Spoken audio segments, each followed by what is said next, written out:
بسم اللہ والصلاة والسلام علی رسول اللہ وعلی آلہ واصحابہ اجمعین الی یوم الدین۔ الحمدللہ آج 28 جولائی 2019 کو سنڈے کے دن علمی و تحقیقی مجلس نمبر 74 میں ہم بقیہ کے سوالات کا سلسلہ شروع کرتے ہیں۔ جی شعیب بھائی۔ جی علمی کوشچن ہے، آج کل بریلوی علماء میں نبی صلی اللہ علیہ وآلہ وسلم کو نبوت ملنے کی عمر سے متعلق خوب مناظرانہ فضا ہے، تو ایک عام مسلمان کو کیا عقیدہ رکھنا چاہیے اس میں؟ میرے بھائی، عام مسلمان کو وہی عقیدہ رکھنا چاہیے جو کتاب اللہ میں اور سنت کے اندر آیا ہے، فرقوں کو چھوڑ دیا جائے۔ اور میں اس طرح کی مناظرانہ بحثوں سے بڑا خوش ہوں کہ کم از کم ایک مکتب فکر کے اندر اس حوالے سے ذرا ایک آواز تو بلند ہونا شروع ہوئی ہے۔ اور آپ دیکھ لیں کہ مولانا سعید اسد صاحب جو ان کے سمجھ لیں ورلڈ کپ ونر رہے ہیں، کتنے ورلڈ کپ انہوں نے جتائے ہیں بریلویوں کو، یعنی دیوبندیوں اور اہل حدیث کے خلاف کتنے مناظرے۔ ہم جب لوگ سکول لائف میں تھے تو میں اس وقت سے بچپن سے ان کی تقریر سن رہا ہوں، اس وقت تو ان کی داڑھی کالی تھی۔ جو بڑھاپے کی طرف گئے ہیں تو ان کو کئی چیزیں سمجھ آنا شروع ہوئی ہیں۔ کبھی کبھار میری فون پہ گپ شپ بھی ہو جاتی ہے ان سے، ویڈیوز دیکھتے ہیں، دعائیں بھی بڑی دیتے ہیں، پسند بھی کرتے ہیں۔ گستاخانہ عبارتوں کے حوالے سے وہ مانتے ہیں کہ آپ جو چیزیں ہائی لائٹ کر رہے ہیں واقعی گستاخانہ ہے۔ اب اس ایک مسئلے میں انہوں نے مین سٹریم جو بریلوی مکتب فکر کو ان کے علماء نے ایک کہانی کرا کے ایک جذباتی ڈاکٹرائن دے کے ایک عقیدہ بتایا تھا جو کتاب و سنت میں فٹ ان کسی صورت نہیں بیٹھتا تھا۔ ایون قرآن حکیم کا ترجمہ امام احمد رضا بریلوی صاحب کا آپ خود پڑھ کے دیکھ لیں تو اعلیٰ حضرت کے ترجمے کے ساتھ بھی وہ چیزیں میچ نہیں کھاتی، لیکن چونکہ پبلک کو دے چکے تھے سب کانٹیننٹ میں، تو آپ کو پتہ ہے جذباتی ڈاکٹرائن بکتی ہے۔ اب اس ڈاکٹرائن کے تحت تو سعید اسد صاحب جو باتیں کر رہے ہیں نا، وہ تو سیدھی گستاخانہ باتیں ہیں اس ڈاکٹرائن پہ، کتاب و سنت کے حوالے سے بالکل فٹ ان بیٹھتی ہیں۔ اور یہی مسئلہ ہوا تھا اشرف سیالوی صاحب کے ساتھ، وہ بھی بریلویوں کے مناظر تھے۔ آپ کو پتہ ہے حق نواز جھنگوی کو انہوں نے مناظرہ ہرایا تھا اور ریٹن میں اس نے اپنی شکست تسلیم کی تھی، ورنہ یہ حق نواز جھنگوی صاحب نے جو ایک اینٹی اسٹیٹ ایک جماعت لانچ کی تھی نا اسلحے کی بنیاد پہ شیعہ کے خلاف، یہ بیسیکلی بریلویوں کے خلاف لانچ ہوئی تھی، لیکن بریلویوں نے ادھر ان کو دبوچ دیا۔ گستاخانہ عبارتوں میں مناظرہ ہوا، مناظرہ جنگ آپ کو ریٹن فارم میں بھی آلموسٹ میرے خیال ہے وہ 6 جلدوں میں کتاب چھپی ہوئی ہے، وہ آپ کو مل جائے گا۔ جب وہاں سے شکست ہوئی پھر یہ شیعہ کے پیچھے چل گئے، کیونکہ کوئی نہ کوئی تو انہوں نے ایک ایسا جس کو کہتے ہیں نا ٹھیا ڈھونڈنا تھا جس کی بنیاد پہ لوگوں سے چندے لیتے اور یہ معاملات آگے چلتے ہیں۔ یہ تو شکر ہے تبلیغی جماعت نے دیوبندیت کو تباہی سے بچا لیا، ادروائز تو یہ وائلنٹ جماعت بن چکی تھی ایز اے مکتب فکر۔ تو وہ اشرف سیالوی صاحب وہ ہیں جنہوں نے مناظرہ جھانگر آیا ہوا ہے، ان کا بھی یہ عقیدہ تھا جس کو پھر آگے لے کے چلے سعید اسد صاحب۔ لیکن دوسری طرف پوری کی پوری بریلوی مکتب فکر کا ایک خاص عقیدہ ہے، آلموسٹ وہی عقیدہ اہل تشیع کے ہاں بھی ہے، لیکن جب آپ علمی ڈسکشن کریں تو جواب کسی کے پاس نہیں ہے۔ تو اب اس کی وجہ سے اب چونکہ نیٹ پہ باتیں آئی ہیں، وہ اب ایک دوسرے کو مناظرے کے چیلنج کر رہے ہیں اور ایک دوسرے کو وہ گمراہ گستاخ رسول وہی جو چیزیں ہیں، تو یہ تو بڑی خوشائند بات ہے کہ ایک مکتب فکر کے اندر بھی کسی کو ہوش آئی ہے، اور وہ کوئی عام بندہ نہیں۔ یہ تبدیلی آنی اس صورت تھی کہ جب یہ بندہ بیچ میں سے اٹھتا اور وہ کہتا کہ یار یہ عقیدہ تمہارا غلط ہے۔ اب دوسرے یہ کہہ رہے ہیں کہ اگر تمہاری یہ بات مان لیجیے تمہارے سارے بزرگ غلط ہو جاتے ہیں، کیا وہ بھی ٹھیک رہے ہیں؟ تو اس لیے کہہ رہے ہیں کہ کتابوں کا خدا اور ہے اور بابوں کا خدا اور ہے۔ کتابوں نے جو آپ کو دین ٹرانسفر کیا ہے وہ 24 کیرٹ سونا ہے، بابوں نے بیچ میں ملاوٹیں کی ہوئی ہیں۔ تو میں ان میں کوئی پارٹی نہیں بنتا، نہ میں کسی کی سپورٹ میں بات کروں گا۔ میں آپ کو کتاب و سنت کا ایک نٹ شیل میں عقیدہ بتا دیتا ہوں کہ مسلمانوں کا یہ عقیدہ ہونا چاہیے کہ اللہ کے محبوب صلی اللہ علیہ وآلہ وسلم اور باقی تمام انبیاء یہ پیدائشی طور پر پیغمبر ہوتے ہیں، نہ صرف پیدائشی طور پہ بلکہ اللہ کے علم میں ہمیشہ سے ہیں، جب سے اللہ نے تقدیر لکھی ہوئی ہے۔ نمبر 1 یہ چیز ہے۔ میں اس کے دلائل کتاب و سنت سے بعد میں آپ کو ذکر کر دوں گا، فی البدی میں گھنٹوں بول سکتا ہوں اس پہ، لیکن میں آپ کو ایک عام بندے کو یہ بات سمجھانا چاہ رہا ہوں۔ نمبر 2، انبیاء کرام علیہ السلام اپنی پیدائش سے لے کر بعثت تک اللہ تعالیٰ کی حفاظت میں ہوتے ہیں، ان سے کوئی گناہ سرزد نہیں ہوتا، اللہ کی خاص پروٹیکشن میں ہوتے ہیں۔ نمبر 3، وہ مبعوث اس وقت ہوتے ہیں جب اللہ تعالیٰ انہیں حکم دیتا ہے، چاہے تو وہ ماں کی گود میں حکم دیتے، جیسے سورہ مریم میں ہے، حضرت عیسیٰ ابن مریم ماں کی گود میں بول اٹھے تھے کہ میں اللہ کا پیغمبر ہوں، اللہ نے مجھے کتاب دی ہے اور مجھے اپنی ماں کے حق میں جو ہے وہ شفیق بنایا ہے، سلام ہو اس دن پر جس دن میں پیدا ہوا، جس دن میں مروں گا اور جس دن میں اٹھایا جاؤں گا۔ عیسیٰ علیہ السلام کی گفتگو آئی ہے، وہ شیر خوارگی کی عمر میں ہی انہوں کو اللہ نے مبعوث کر دیا، اور اکثر انبیاء جو ہیں وہ 40 سال کی عمر میں مبعوث ہوئے ہیں، انکلوڈنگ ہمارے محبوب صلی اللہ علیہ وآلہ وسلم۔ تو یہ 3 بنیادی باتیں ہیں۔ چوتھی بات یہ ہے کہ انبیاء کرام علیہ السلام جب تک مبعوث نہیں ہوتے، اگرچہ وہ اللہ کی حفاظت میں ہوتے ہیں، لیکن انہیں خود یہ بات نہیں پتا ہوتی کہ وہ اللہ کے پیغمبر ہیں۔ یہ ہے اصل بات جس کے اوپر جھگڑا ہے۔ سعید اسد صاحب اللہ کا شکر ہے اس بات کو مان گئے ہیں۔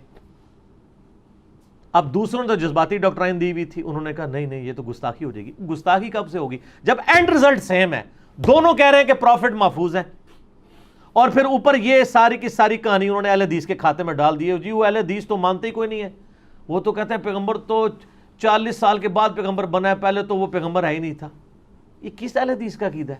کیوں جھوٹ بولتے ہیں؟ وہ وہی بات کرتے ہیں جو آج آپ کے سعید اسد صاحب کر رہے ہیں۔ دنیا میں کسی مسلمان کا یہ عقیدہ نہیں ہے کہ پیغمبر پیدائشی طور پہ پیغمبر جو ہے وہ نہیں ہوتا، سب کا عقیدہ ہے۔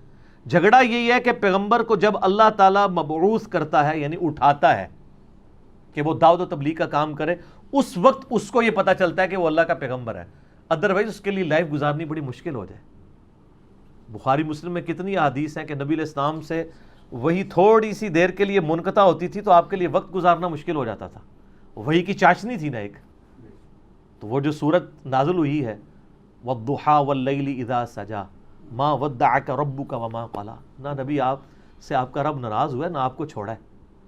وَلَلْآخِرَةُ خَيْرٌ لَكَ مِنَ الْأُولَىٰ، آپ کا ہر آنے والا لمحہ گزرے ہوئے سے بہتر ہے۔ یہ تسلیاں اس لیے ہوتی تھی۔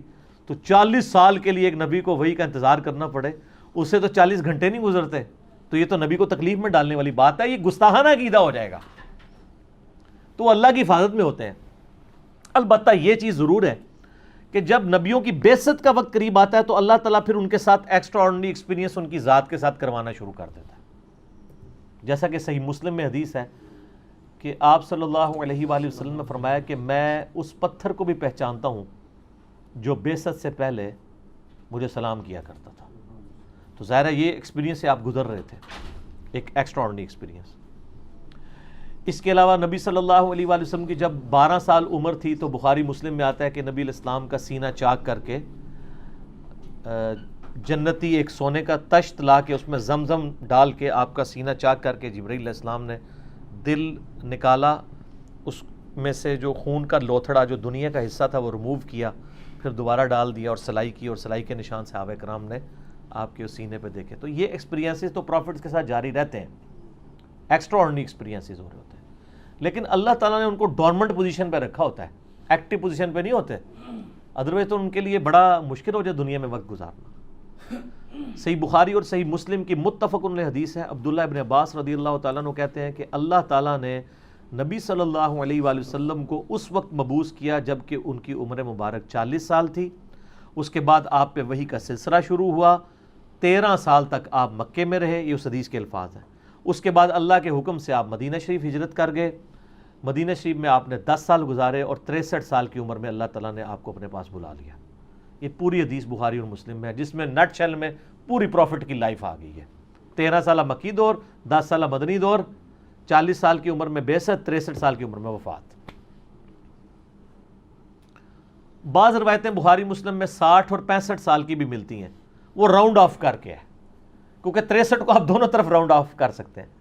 اگر کسی کی 63 سال عمر ہے تو آپ اس کو 60 بھی کہہ سکتے ہیں، آلموسٹ 60 سال ہی بنتی ہے۔ دوسری طرف راؤنڈ آف کریں گے تو 65 بنے گی، کیونکہ کمپلیٹ ڈیجٹ یا تو 65 ہے یا 60 ہے ہماری عام لٹریچر کی لینگویج میں۔ اور امام بخاری نے باقاعدہ اس کو ڈسکس کیا ہے کہ اصل میں عمر وہ 63 ہی تھی، اور راوی نے موٹی سی کر کے کسی نے 60 بیان کر دی، کسی نے 65، ایگزیکٹلی وہ 63 ہے۔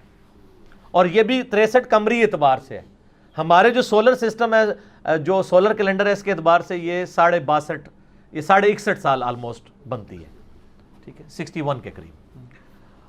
تو اس حدیث میں موجود ہے یہ تو میں نے آپ کو نٹ شل میں عقیدہ اور اس کی وہ ساری کرالریز بتا دی. اب میں آپ کو قرآن حکیم سے درجنوں آیات پیش کر سکتا ہوں، لیکن اس میں جو ذروہ سنام ہے، ایپیکس ہے، قرآن میں ایک موقع ایسا ہے جو سارے عقیدوں کو کلیئر کرے گا، اور یہ آیات بالکل کلیئر بتا دیں گی کہ ایک مسلمان کا عقیدہ نبی علیہ السلام کی نبوت کے بارے میں کیا ہونا چاہیے. اور میں آپ کو یہاں پہ ایک مزے کی بات بتاتا ہوں. 2008-9 کی بات ہے، جب میں نیا گمراہ ہوا تھا. تو یعنی جب میں نے یہ عقیدہ بنایا کہ نہ میں وہابی، نہ میں بابی، میں ہوں مسلم علمی کتابی، نہ ہم سو کالڈ وہابی ہیں، نہ ہم بابوں کا دفاع کرنے والے بابی، ہم علمی کتابی مسلم ہیں. تو ہمارے جیلم شہر میں ایک بہت بڑے ڈاکٹر صاحب ہیں جو کٹر بریلوی تھے، جو ہمارے اس وقت کے زمانے بریلویت کے بڑے فین تھے. جب میں یعنی ظاہر ہے میرا تو پورا بلٹ اپ 31 سال تک بریلویت میں ہوا. تو وہ مجھے ملنے کے لیے گھر آئے، میرے والد صاحب کے دوست بھی، پیر بھائی بھی. تو وہ جاتے جاتے انہوں نے ایک چٹکلا چھوڑا. مجھے کہتے ہیں اچھا جی مجھے بتاؤ کہ نبی علیہ السلام کب نبی بنے تھے. تو مجھے تو پتا تھا یہ کس اسٹیشن سے بول رہے ہیں اور اس کے بعد کیا رزلٹ نکالنا ہے. میں نے کہا جی ابھی اعلیٰ حضرت سے پوچھ کے بتاتے ہیں. ہائے ہائے ہائے ہائے، یہ جگرا کسی اہل حدیث کا تو نہیں ہوگا، کسی دیوبندی کا تو نہیں ہوگا، کسی شیعہ کا تو نہیں ہوگا کہ وہ اعلیٰ حضرت کا لفظ بھی بول سکے. میں نے کہا جی اعلیٰ حضرت سے پوچھ لیتے ہیں.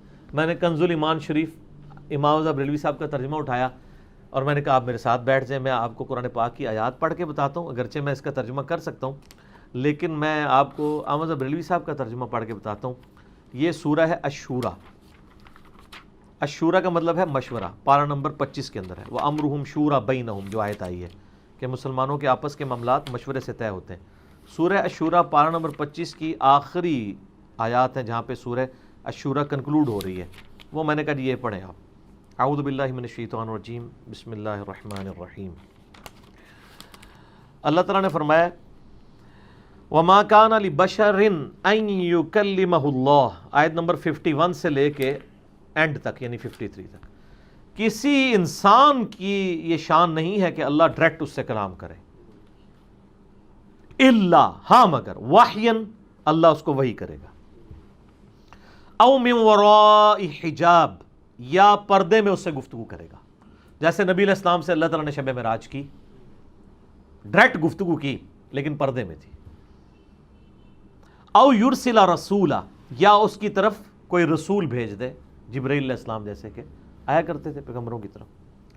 فیوحی بإذنہ ما یشاء، پھر وہ رسول اس کو اذن، اللہ کے اذن کے ساتھ جو وحی کرنی ہے وہ اللہ کا پیغام پہنچا دے.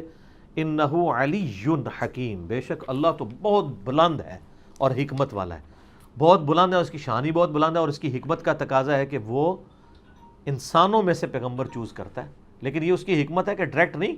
ان کے ساتھ اس موڈ میں وحی کے 3 موڈ ڈسکس ہوئے ہیں. نمبر 1 خفیہ بات دل میں ڈال دی جائے، نمبر 2 پردے میں گفتگو کی جائے، نمبر 3 کسی فرشتے کے ذریعے.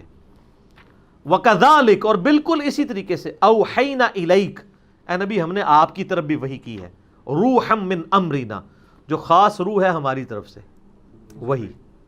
ما کنت تدری الکتاب ولا الایمان، اس قرآن کے نزول سے پہلے نہ تو آپ جانتے تھے کہ کتاب کیا ہوتی ہے اور نہ ایمان کو جانتے تھے. یعنی ایک بیسک ایمان تو ہوتا ہے، یعنی ایمان کی ڈیٹیلز کیا ہیں. تو اعلیٰ حضرت نے بھی ترجمہ یہ کیا ہے کہ نہ آپ کتاب کو جانتے تھے، نہ احکام شرع کی تفصیلات کو جانتے تھے. وَلَكِنْ جَعَلْنَاهُ نُورًا نَهْدِي بِهِ مَن نَّشَاءُ مِنْ عِبَادِنَا، لیکن ہم نے بنا دیا اس قرآن کو نور، جس کے ذریعے ہم ہدایت دیتے ہیں اپنے بندوں میں سے جسے چاہیں. وَإِنَّكَ لَتَهْدِي إِلَىٰ صِرَاطٍ مُسْتَقِيمٍ، اور بے شک اب تو آپ بھی سیدھے راستے کی طرف رہنمائی کرنے والے ہیں. یعنی اللہ تعالیٰ نے اپنے نبی کو چوز کر لیا ہے کہ اپنا پیغام ان تک پہنچائے. صراط اللہ الذی لہ ما فی السماوات و ما فی الارض، راستہ اس اللہ کا کہ زمین و آسمان کی بادشاہت جس کے قبضے میں ہے. الا الی اللہ تصیر الامور، آگاہ ہو جاؤ، سارے معاملات کو پلٹ کے اللہ ہی کی طرف جانا ہے. سر اس میں بالکل کلیئر کٹ آ گیا کہ نبی علیہ السلام کو اللہ تعالیٰ نے قرآن کے ذریعے جو ہے وہ ہدایت کاملہ تک پہنچایا. ڈیٹم لیول کی ہدایت تو ہے تھی لیکن کامل ہدایت. وَوَجَدَكَ ضَالًّا فَهَدَىٰ، اے نبی ہم نے آپ کو اپنی محبت میں خود رفتہ پایا تو آپ کو ہدایت کی اعلیٰ ترین منزل کے اوپر فائز کر دیا. بیسک ہدایت تو تھی یہ دوال کا ترجمہ جو بعض لوگوں نے کیا نا کہ گمراہ پایا نعوذ باللہ یا استغفر اللہ، یہ بالکل غلط ترجمہ ہے۔ قرآن میں واضح ہے ما ضل صاحبکم وما غوا، تمہارے نبی نہ کبھی بہکے ہیں نہ کبھی بہرا چلے ہیں۔ وما ینطق عن الہوا، وہ اپنی خواہش نفس سے کچھ نہیں کہتے۔ ان ہوا الا وحی یوحا، وہ تو وہی کہتے ہیں جو اللہ ان کو وحی کرتا ہے۔ یہاں ضال کا مطلب محبت میں خود رفتہ ہونا ہے، جیسا کہ حضرت یعقوب علیہ السلام کے لیے ان کے بیٹوں نے کہا تھا نا ان ابانا لفی ضلال مبین، ہمارے ابا تو یوسف کی محبت میں ڈوب گئے ہیں۔ وہ یہ تو نہیں کہہ رہے تھے کہ ہمارا ابا گمراہ ہو گیا ہے، اسی ابے کی محبت میں تو تھے اور اس ابے کو پیغمبر بھی مانتے تھے وہ، تو کوئی شخص اب پیغمبر باپ کو گمراہ تو نہیں کہے گا۔ وہاں ضال کا مطلب محبت میں ڈوب جانا۔ لہذا اس لحاظ سے میں اعلیٰ حضرت کے ترجمے کو صحیح سمجھتا ہوں، جہاں کئی معاملات میں انہوں نے غلط ترجمہ کیا، یہاں پہ ان کا ترجمہ ٹھیک ہے۔ تو نبی علیہ السلام کو کامل ہدایت تک اللہ تعالیٰ نے پہنچایا، تو یہ بالکل واضح ہے۔ اب آپ اسی کانٹیکسٹ میں ذرا بخاری و مسلم کی وہ درجنوں احادیث نکالیں۔ میں نے ان ڈاکٹر صاحب کو بھی کہا، اس کے بعد وہ خاموش ہو گئے جب یہ انہوں نے پڑھا نا، تو کہتے نہیں ٹھیک ہے ٹھیک ہے۔ اب یہ نہیں مجھے پتا کہ انہوں نے اپنا عقیدہ صحیح کیا ہے کہ نہیں، لیکن وہ میں نے کہا جی اب میں آپ سے معصومانہ سوال کرتا ہوں کہ جو بخاری و مسلم میں کتنی احادیث ہیں اس کو سپورٹیو، جس میں ایک مشہور حدیث ہے کہ جب نبی صلی اللہ علیہ وآلہ وسلم پہ پہلی وحی نازل ہوئی تھی، اما عائشہ کہتی ہیں جب آپ علیہ السلام کی عمر کا 40واں سال آیا تو آپ کا دل دنیا سے اچاٹ ہو گیا۔ پہلے آپ بڑی ڈائنامک لائف گزار رہے تھے، مکے کے ایک کامیاب تاجر تھے، کیونکہ ایک امیر ترین عورت کے ساتھ شادی ہو چکی تھی، آپ لوگوں کی آنکھوں کے تارے تھے، صادق اور امین تھے، بڑی آپ ڈائنامک لائف گزار رہے تھے۔ اچانک آپ کا دل دنیا سے اچاٹ ہوا 40ویں سال میں، اور سیدہ خدیجہ آپ کو کھانا باندھ کے دیتی تھی، تو کئی دن کے لیے آپ غار حرا میں جاتے تھے۔ تو لوگ بڑے پریشان ہو گئے کہ یار مطلب بیٹھے بٹھائے ایک ایکسٹروورٹ بندہ انٹروورٹ ہو گیا، کیا ہو گیا اس کو؟ اور وہاں پہ نبی رسول فرماتے ہیں مجھ پہ پہلی دفعہ فرشتہ سامنے ظاہر ہوا انسانی شکل میں، تو اس نے کہا اقرا، پڑھ۔ تو میں نے کہا ما انا بقاری، میں تو پڑھا ہوا نہیں ہوں۔ 3 دفعہ ایسا ہوا، پھر اس نے نبی اسلام کو جو ہے وہ معانقہ کیا اور زور سے دبایا، تو پھر وہ پہلی آیات 5 نازل ہوئی سورۃ العلق کی، اقرأ بسم ربک الذی خلق، خلق الانسان من علق۔ تو پھر اس کے بعد کیا ہوا کہ نبی علیہ السلام کہتے ہیں میرے دل کی دھڑکن تیز ہو گئی، میں جلدی سے گھر واپس آیا اور سیدہ خدیجہ سلام اللہ علیہا کو کہا کہ مجھے کمبل اڑا دو، اور کیونکہ ظاہر ہے ورنہ تو وہ سیدھا یہ کرتے کہ وہ باہر سے کوئی مطلب شیرنی لے کے گھر جاتے، کیا میری بیگم 40 سال سے جس کی میں تلاش میں تھا وہ وقت آ گیا۔ ظاہر ہے نبی علیہ السلام کا وہ فرسٹ ایکسپیرینس ہوا تھا اس حوالے سے کہ آپ کے اوپر ذمہ داری ڈالی گئی۔ اچھا آپ پیدائشی پیغمبر تھے، اللہ کی حفاظت میں تھے، لیکن یہاں پہ یہ والا معاملہ ہوا۔ اب بلکہ آپ سورہ یونس پڑھ کے دیکھیں نا، تو میں یہاں پہ ضمناً وہ پیش کر دوں آیات، چونکہ یہیں پہ ان کا مزہ آئے گا۔ سورہ یونس، سر قرآن پڑھو تو پھر پتہ چلے نا کہ کتابوں کا خدا اور ہے اور بابوں کا خدا اور، دین تو کتابوں میں ہے، بابوں میں نہیں ہے۔ تو اور جو بابے کتابوں کے ہی نہ مانے وہ بابے کہاں کے ہیں؟ بابوں کی عزت کس طرح سے تھی کہ یہ دین پہ چلنے والے ہیں، کتابوں پہ چلنے والے ہیں، کتابوں کے باغی ہوں تو پھر عزت کس کام کی ان کی؟ ٹھیک ہے، ہم ان بابوں کو مانتے ہیں جو کتابوں کو مانتے ہیں، یہ ہیں ہمارے بابے، امام بخاری، امام مسلم، ساڑھے بھی بابے ہیں۔ اور سر دیکھ لیں میرے بابے وہ ہیں کہ میں کسی کے بابے کو برا کہوں اس کے جواب میں میرے بابے کو برا نہیں کہہ سکتا، دیکھا کہتا نہیں وہ ان کو نہیں کہنا۔ ایسے تگڑے بابے ہونے چاہیے جن کو ہاتھ نہ پا سکے، تو بابے ذرا پکے پکڑو۔ تو آڑے بابے تھے، ایک بریلویوں کے بابے دیوبندیوں کے نزدیک جو ہیں وہ مشرک ہیں، دیوبندیوں کے بابے بریلویوں کے نزدیک گستاخ رسول ہیں۔ اہل حدیث ان کو نہیں مانتے، یہ اہل حدیث کو نہیں مانتے، شیعہ ان سب کو گمراہ کہتے ہیں، یہ شیعہ کو گمراہ کہتے ہیں۔ تو میرے بابے دیکھ لیں پھر اللہ کے فضل سے۔ میرا یوٹیوب پہ کلپ بھی ہے بابوں اور کتابوں میں فرق، اور ایک یہ ہے کہ اماموں اور بزرگوں میں فرق، ہم اماموں والے بزرگوں کو مانتے ہیں۔ یہ جناب سورہ یونس کی آیت نمبر ہے 15۔ وَإِذَا تُتْلَى عَلَيْهِمْ آيَاتُنَا، جب ہماری آیات ان کے اوپر تلاوت کی جاتی ہیں، بینات، کھلی روشن، قَالَ الَّذِينَ لَا يَرْجُونَ لِقَاءَنَا، تو وہ لوگ جن کو کوئی امید نہیں ہے کہ انہوں نے اللہ کے پاس یعنی ملاقات کرنی ہے آ کے، یعنی کافر، وہ کہتے ہیں اِئْتِ بِقُرْآنٍ غَيْرِ هَذَا، اے نبی کوئی اور قرآن لے کے آؤ، یہ قرآن بڑا سخت ہے، کوئی میٹھی میٹھی باتوں والا قرآن لے کے آؤ، او بدلہ، یا اسے تبدیل کر دو، قل ما یکون لی ان ابدلہ من تلقاء نفسی، اے نبی تم فرما دو مجھے تو کوئی اختیار نہیں کہ میں اپنی مرضی سے اس کتاب کے اندر کوئی تبدیلی کر دوں؟ ان اتبع الا ما یوحى الی، میں تو خود اس وحی کی پیروی کا پابند ہوں جو اللہ نے میری طرف کی ہے، میں تو نہیں بدل سکتا۔ انی اخاف ان عصیت ربی عذاب یوم عظیم، بے شک میں خود اس بات سے ڈرتا ہوں کہ اگر میں نے بھی اپنے رب کی نافرمانی کی تو بڑے دن کا عذاب مجھے بھی آ پکڑے گا۔ اور سر یہ آیت قرآن میں 3 دفعہ ریپیٹ ہوئی ہے، سورہ یونس میں، سورہ الزمر کے اندر، سورۃ الانعام کے اندر، کہ نبی تم فرما دو مجھے تو خود ڈر ہے کہ اگر میں نے اپنے رب کی نافرمانی کی، حالانکہ یہ بفرض محال ہے، امپاسبل ہے، یہ آپ کو سنایا جا رہا ہے کہ آپ کے جو بزرگ آگے کہے نا ہم اس وقت تک جنت میں نہیں جائیں گے جب تک سارے مریدوں کو نہ لے جائیں، کتے نہ لے جائیں، ٹھیک ہے؟ تو وہاں آپ یہ آیت یاد کر لینا کہ نبی علیہ السلام کے بارے میں اللہ تعالیٰ نے یہ آپ لوگوں کو سنانے کے لیے کیا۔ قُلْ لَوْ شَاءَ اللَّهُ مَا تَلَوْتُهُ عَلَيْكُمْ، اے نبی تم فرما دو اگر اللہ ہی نہ چاہتا تو میں کبھی تمہارے اوپر یہ تلاوت ہی نہ کرتا، میں تو خود پابند ہوں۔ وَلَا أَدْرَاكُمْ بِهِ، اور نہ اللہ تعالیٰ تمہیں ادراک دیتا ہے اس کتاب کی طرف۔ فَقَدْ لَبِثْتُ فِيكُمْ عُمُرًا مِّن قَبْلِ، دیکھو میں نے عمر کا ایک اچھا خاصا حصہ تم میں گزارا ہے اس سے پہلے۔ افلا تعقلون، کیا تمہیں عقل نہیں ہے؟ یعنی میری زندگی اس بات کا نمونہ ہے، میں نے کبھی جھوٹ نہیں بولا، میں صادق اور امین ہوں، میں نے آج تک کبھی یہ کلیم نہیں کیا کہ میں اللہ کا پروفٹ ہوں۔ اچانک مجھے کیا ہوا ہے کہ میں غار حرا میں گیا ہوں اور میں ایسی باتیں کرنا شروع ہو گیا ہوں کہ تم سب لوگ میرے مخالف ہو گئے ہو؟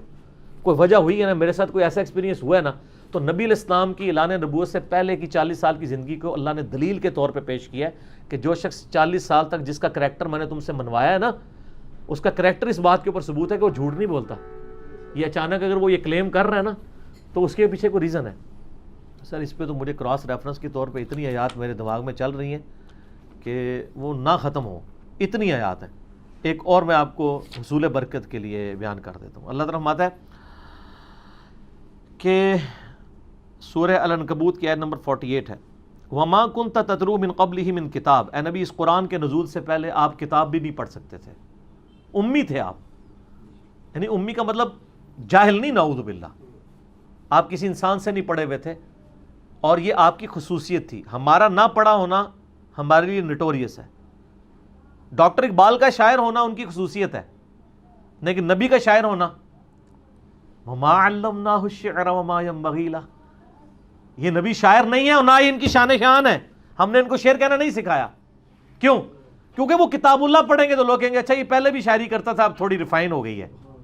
Point to be noted. تو یہاں پہ آ رہا ہے کہ اے نبی صلی اللہ علیہ وآلہ وسلم آپ اس قرآن کے نزول سے پہلے کوئی کتاب نہیں پڑھ سکتے تھے، وَلَا تَخُطُّهُ بِيَمِينِكَ، نہ اپنے دائیں ہاتھ سے لکھ سکتے تھے۔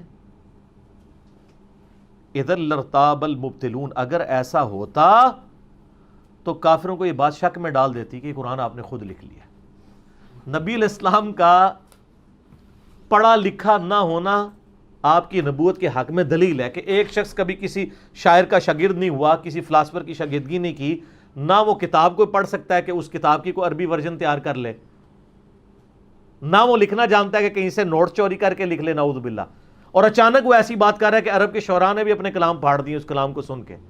جو مخالفین ہیں وہ بھی کہنے پہ مجبور ہیں، وَقَالَ الَّذِينَ كَفَرُوا لَا تَسْمَعُوا لِهَذَا الْقُرْآنِ وَالْغَوْا فِيهِ لَعَلَّكُمْ تَغْلِبُونَ، کافر کہتے ہیں جب قرآن پڑھا جا رہا ہو نا تو مت سنا کرو، شور مچا دیا کرو، تبھی تم غالب آؤ گے، کیونکہ جو قرآن پڑھتا ہے یعنی انڈیا پاکستان میں وہ گمراہ ہو جاتا ہے، ڈائریکٹ پڑھتا ہے جو، تو اس زمانے میں بھی ہو جاتے تھے لوگ، ان کے والے گمراہ اور اللہ والے ہدایت یافتہ، ٹھیک ہے؟ تو کافر بھی یہ کہتے تھے۔ اب وہ اس بخاری مسلم کی حدیث کی طرف آ جائیں، سیدہ خدیجہ سے نبی علیہ السلام نے کہا مجھے کمبل اڑا دو، تو سیدہ خدیجہ نے اس وقت کیا تسلی دی کہ آپ کو آپ کا رب بے یار و مددگار نہیں چھوڑے گا، آپ غریبوں کا بوجھ اٹھاتے ہیں، آپ مہمان نوازی کرتے ہیں، آپ کمزوروں کے ساتھی بنتے ہیں۔ کتنی تعریفیں اس زمانے میں، اس معاشرے کے اندر اتنے اعلیٰ درجے کے اخلاق والا انسان معجزانہ طور پہ پیدا ہو سکتا تھا۔ محمد رسول اللہ صلی اللہ علیہ وآلہ وسلم اس معاشرے کی آؤٹ پٹ نہیں تھے۔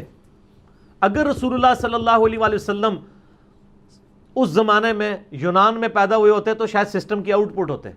یہاں تو کوئی کہہ بھی نہیں سکتا کہ امیین میں سے لقد من اللہ علی المؤمنین اذ بعث فیہم رسولا، مومنین پر احسان کیا کہ اللہ تعالیٰ نے ان میں رسول اٹھائے، امیین میں سے رسول اٹھائے۔ تو اس کے بعد سیدہ خدیجہ، بخاری مسلم میں آتا ہے، نبی علیہ السلام کو اپنے کزن ورقہ ابن نوفل کے پاس لے گئیں، جو ایک عیسائی تھے لیکن موحد تھے، نابینا ہو چکے تھے. انہوں نے کہا بھتیجے جو کچھ تمہارے ساتھ ایکسپیرینس ہوا ہے مجھے لگتا ہے یہ وہی ہے جو اللہ نے موسیٰ علیہ السلام کی طرف بھیجی تھی. حضرت عیسیٰ کا ذکر انہوں نے اس لیے نہیں کیا کہ حضرت عیسیٰ تو دین شریعت موسوی کے مجدد ہیں، شریعت تو وہی تھی نا، پیغمبر بھی ہیں مجدد بھی ہیں، کیونکہ وہ 10 کمانڈمنٹس کی اسٹیبلشمنٹ کے لیے آئے تھے. تو اس کے بعد جو کچھ کہا نا ورقہ ابن نوفل نے، انہوں نے کہا بھتیجے ان قریب تیری قوم تجھے یہاں سے نکال دے گی. تو نبی علیہ السلام فوراً ٹھٹک گیا. آپ نے کہا کہ یہ مجھے نکال دیں گے، یہ تو مجھے بڑی محبت کرتے ہیں. ان کا آپ سے پہلے جس نے بھی دعوت توحید بلند کی ہے اس کے ساتھ اس کی قوم نے یہی کیا ہے، اور اگر میں اس وقت زندہ رہا تو میں آپ کی مدد کروں گا. اور حدیث کے الفاظ ہیں کہ کچھ ہی دنوں کے بعد وہ فوت ہو گئے رضی اللہ تعالیٰ عنہ وعلیہ السلام. یعنی وہ فطرت کے اوپر تھے، موحد تھے، ایک اللہ کے ماننے والے تھے. تو آپ دیکھ لیں کہ اگر نبی علیہ السلام سے بات نہیں ان کی قوم نے سنی، اور وہ قوم جو کہتی تھی کہ اس جیسا تو بندہ ہی کوئی نہیں ہے، تو سر میرے آپ سے اس قوم نے کون سی ایسی بات سن لینی ہے جو ان کے مفادات کے خلاف ہو. ہمارے پاس تو وہ ہماری بیک پہ تو خدا بھی اس طریقے سے نہیں ہے جس طرح نبی کی بیک پہ کھڑا ہوتا ہے.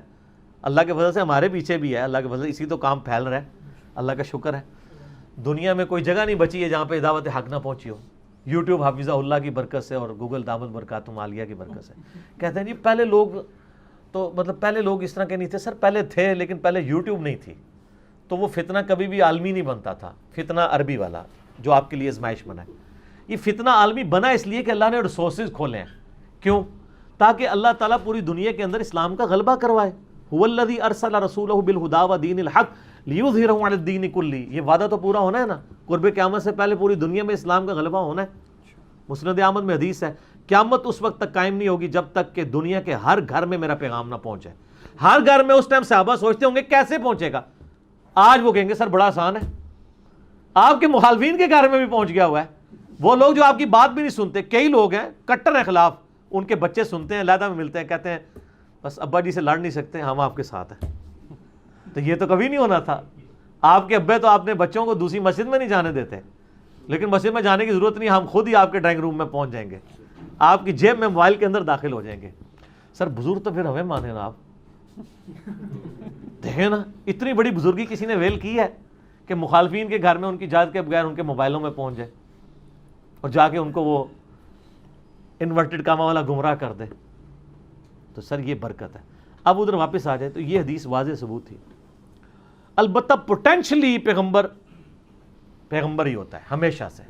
اس کو سپورٹیو وہ جامع ترمذی کی حدیث ہے کہ نبی علیہ السلام سے پوچھا گیا آپ پہ نبوت کب واجب ہوئی، حضرت ابو ہریرہ نے. تو نبی صلی اللہ علیہ وآلہ وسلم فرمایا کہ میں اس وقت بھی نبی تھا جب آدم علیہ السلام اپنے روح اور جسم کے درمیان تھے، یعنی ابھی حضرت آدم کی تخلیق نہیں ہوئی تھی، میں اس وقت بھی پیغمبر تھا. اس حدیث کے تحت بعض لوگ کہتے ہیں کہ نبی صلی اللہ علیہ وآلہ وسلم تمام لوگوں سے پہلے پیدا ہوئے، حالانکہ یہاں پہ جو الفاظ ہیں میں اس وقت بھی نبی تھا، اللہ کے علم میں تھا. اور یہ جو میں علم والی بریکٹ لگا رہا ہوں یہ دوسری حدیث کے تحت، وہ حدیث ترمذی میں موجود ہے. ترمذی والی سند تو کمزور ہے، لیکن باقی کتابوں میں شرح السنہ کے اندر، المستدرک للحاکم کے اندر، دلائل النبوہ امام بیہقی کی کتاب میں، اور مسند امام احمد میں موجود ہے کہ نبی صلی اللہ علیہ وآلہ وسلم نے فرمایا میں اللہ کے ہاں اس وقت بھی خاتم النبیین لکھا ہوا تھا، مکتوباً عند اللہ، اللہ کے ہاں لکھا ہوا تھا تقدیر میں، خاتم النبیین. جب ابھی آدم علیہ السلام روح اور جسم کے درمیان تھے، آدم پیدا بھی نہیں ہوئے تھے، اللہ کی تقدیر میں اس وقت بھی خاتم النبیین تھا. سر وہ صرف نبی صلی اللہ علیہ وآلہ وسلم خاتم النبیین نہیں تھے، اس وقت تو اللہ کے علم میں اور اللہ کی تقدیر کے اندر ابو جہل بھی ابو جہل لکھا ہوا تھا، فرعون بھی فرعون لکھا ہوا تھا. اور پھر آپ صلی اللہ علیہ وآلہ وسلم نے فرمایا میں تمہیں اپنے بارے میں بتاتا ہوں، میں ابراہیم کی دعا ہوں، میں عیسیٰ کی بشارت ہوں، اور میں اپنی ماں کا وہ خواب ہوں جو انہوں نے میری پیدائش کے وقت دیکھا کہ ان کے لیے ایک ایسا نور ظاہر ہوا جس سے شام کے محلات بھی روشن ہو گئے. یعنی آپ کی والدہ کو یہ دکھایا گیا تھا کہ آپ سے جو بچہ پیدا ہوگا اس کی حکومت بالآخر رومن امپائر کے اوپر بھی حاوی ہو جائے گی، جو دنیا کی سب سے بڑی سپر پاور تھی. اور پھر اللہ نے دیکھا. تو نبی صلی اللہ علیہ وآلہ وسلم پوٹینشلی پروفٹ تھے. میں دوبارہ ان باتوں کو رپیٹ کرتا ہوں جہاں سے سٹارٹ لیا تھا. نبی پیدائش نبی ہوتا ہے اور ہمیشہ سے وہ اللہ کے علم نبی ہے. نمبر 2، وہ پیدائش سے لے کر اعلان نبوت تک اللہ تعالیٰ کی اسپیشل پروٹیکشن میں ہوتا ہے، اس سے کوئی گناہ سرزد نہیں ہوتا. نمبر 3، وہ اس وقت اپنا اظہار کرتا ہے جب اللہ تعالیٰ اسے مبعوث کرتا ہے. اور نمبر 4، اس کے مبعوث ہونے سے پہلے اسے خود یہ علم نہیں ہوتا کہ میں پیغمبر ہوں، لیکن وہ ایکسٹرا آرڈنری حفاظت میں ہوتا ہے. ورنہ اگر یہ مان لیں کہ اسے خود علم ہے تو اس کے لیے تو زندگی گزارنی مشکل ہو جائے گی، جس طرح کہ میں نے آپ کو کئی ایک دلائل رکھے. اور یہی مسلمانوں کا عقیدہ ہے جو قرآن حکیم سے، بخاری مسلم سے ہمیں سپورٹو ملتا ہے، جس کے دلائل میں نے آپ کے سامنے رکھ دیے. تو انشاءاللہ تعالیٰ میرا خیال ہے جب یہ عوام الناس کے سامنے بات آئے گی تو میں بریلوی مکتب فکر کے لوگوں سے بھی، اہل تشیع سے بھی، دیوبند سے بھی، اہل حدیث سے بھی کہوں گا کہ خدا کے لیے آپ کا دل جس کے ترجمے پہ ٹھکتا ہے نا، اسی کے ترجمے سے یہ آیات پڑھ لیجئے گا جو میں نے آپ کو یہاں پہ کراس ریفرنس کے طور پہ بیان کی ہیں. اور آپ نے پھر خود ہی ڈیسیژن کرنا ہے کہ اس سے وہ رزلٹ نکلتا ہے جو آپ کے علماء آپ کو کروا رہے ہیں، یا وہ رزلٹ نکلتا ہے جو میں نے آپ کے سامنے رکھا ہے. اگر آپ نے ماننا ہے تو ٹھیک ہے، نہیں ماننا تو آپ اپنے ساتھ خود برائی والا معاملہ کریں گے. ہمارا تو کام ہے وما علینا الا البلاغ، دیٹس آل. ٹھیک ہو.